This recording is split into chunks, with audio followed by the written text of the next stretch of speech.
là où je voudrais que nous puissions vraiment focaliser notre attention, premièrement, c'est sur le fait qu'elle a limité Dieu sans s'en rendre compte. C'est-à-dire que le serviteur, le prophète lui a dit, ne va demander des vases en grand nombre, ne demande pas un petit nombre de vases.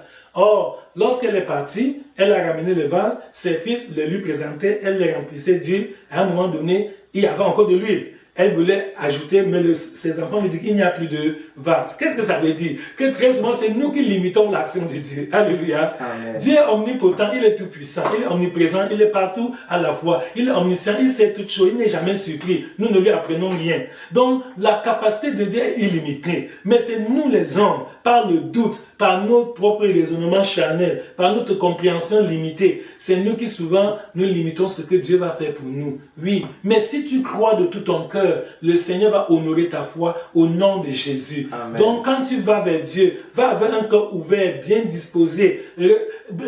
Dispose-toi à recevoir la plénitude de la grâce, la totalité de la grâce, non pas une partie. Certains enfants de Dieu se contentent de quelques miettes de grâce par-ci par-là, alors que nous avons un Dieu tout qui, l'or et l'argent lui appartiennent. Alléluia. Amen. Oui, le Seigneur a tout. Notre Dieu est le Dieu de l'abondance. Un enfant de Dieu doit vivre dans l'abondance. Nous devons avoir suffisamment de quoi pour subvenir à nos besoins. Le Seigneur veut que nous soyons riches. Et non seulement riches, que nous puissions être en mesure de veiller, de venir en aide à ceux qui n'en ont pas. Et même de contribuer pour le progrès de l'œuvre de Dieu.